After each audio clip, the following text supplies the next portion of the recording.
ও ভাই, ও ভাই, এই ম্যাচও বাংলাদেশ হারে। ও মাই গড, 244 রানের টার্গেট, বাংলাদেশের 100 রানে 2 উইকেট, আর মাত্র 144 রান, হাতে 8 উইকেট। এই ম্যাচ বাংলাদেশ হেরে যায়, তাও কত রানে? প্রায় 80+ রানে। গল্পটা ইন্টারেস্টিং, গল্পটা শুনলে আপনার মজা লাগবে। বাংলাদেশ কি দুর্দান্ত বল করছে।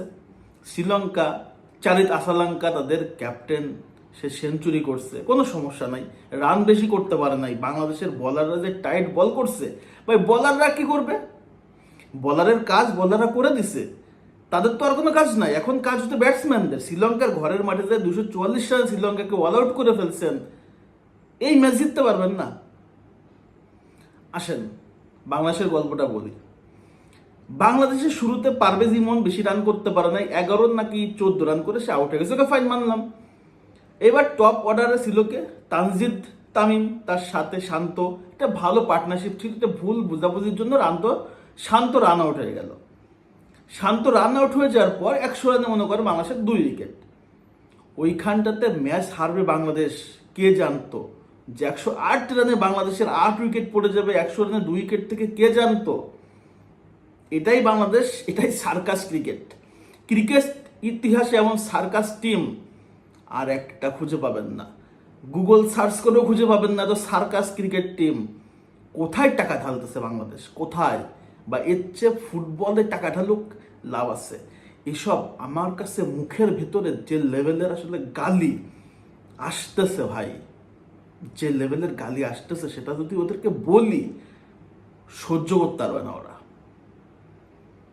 সহ্য করতে পারে না। সময় নষ্ট করে ভাই খেলা দেখি বাংলাদেশের, আর তারা কি করে? মাঠে হেগে দিয়ে আসে, হেগে ছেড়িয়ে দিয়ে আসে, ছেড়িয়ে।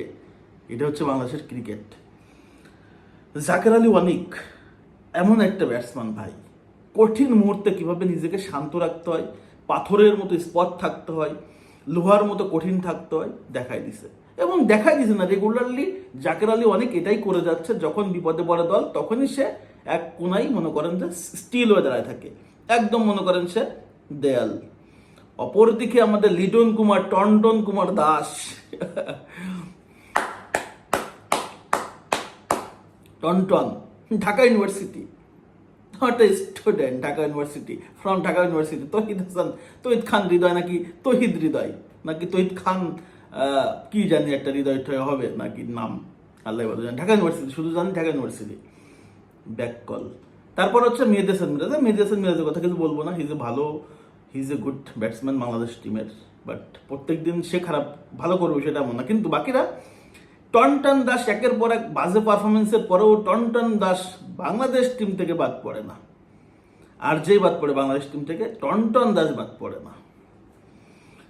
এমন ভুতুড়ে খেলা, এত বাজে লেভেলের বা হেগে দেওয়া ম্যাচ, এই ম্যাচ দেখলে, এই ম্যাচ দেখে স্বয়ং শ্রীলঙ্কার দলও লজ্জা পাইছে। কাদের সাথে খেলতেছিল ভাই?